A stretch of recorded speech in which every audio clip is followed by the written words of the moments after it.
સતલાસણા તાલુકા પંચાયત સ્થાનિક સ્વરાજ્યની ચૂંટણીમાં હડોલ તાલુકા પંચાયત સીટના ઉમેદવાર નિર્મલાબેન શૈલેન્દ્રસિંહ પરમાર બિનહરીફ વિજેતા બન્યા। આપ પાર્ટી અને કોંગ્રેસ પક્ષના મહિલા ઉમેદવારોએ ફોર્મ પરત ખેંચી લેતા ભારતીય જનતા પાર્ટીના ખાતામાં એક તાલુકા પંચાયત સીટ બિનહરીફ વિજેતા જાહેર થઈ। સ્થાનિક સ્વરાજ્યની ચૂંટણીઓમાં પ્રચાર જોરશોરથી થઈ રહ્યો છે, ત્યારે સતલાસણા તાલુકામાં ભારતીય જનતા પાર્ટીએ ખાતું ખોલાવ્યું અને હડોલ તાલુકા પંચાયત સીટ ભારતીય જનતા પાર્ટીને બિનહરીફ મળી છે। હડોલ તાલુકા પંચાયત સીટના ઉમેદવાર નિર્મલાબા શૈલેન્દ્રસિંહ પરમાર બિનહરીફ વિજેતા બન્યા અને કોંગ્રેસ પક્ષ અને આમ આદમી પાર્ટીના ઉમેદવારોએ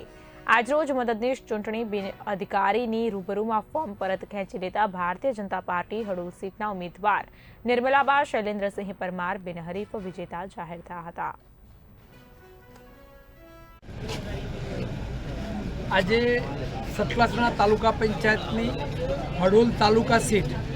નામના જે કોંગ્રેસ અને આપના ઉમેદવારો હતા એમની મરજીથી એમને ફોર્મ પરત ખેંચતા અમારી તાલુકા પંચાયતના ભારતીય જનતા પાર્ટીના ઉમેદવાર નિર્મલાબા શૈલેન્દ્રસિંહ પરમાર બિનહરીફ થયા છે। અને આ પ્રસંગે જે અમારા ભારતીય જનતા પાર્ટીના તમામ હોદ્દેદાર મિત્રો અને સામે અમારા તમામ નાગરિકોએ જે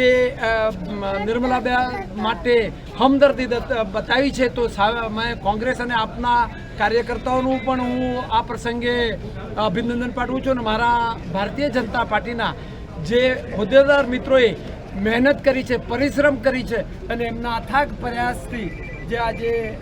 અમારી હડોલ તાલુકા પંચાયત સીટ બિનહરીફ થઈ છે, તો હું સૌને અભિનંદન પાઠવું છું અને આગામી સમયમાં 26મી તારીખે અમારી આ તાલુકા પંચાયતમાં 15 સીટ અમે જ્વલંત વિજય સાથે જીતીશું એવો આત્મવિશ્વાસ વ્યક્ત કરું છું। ભારત માતા કી જય।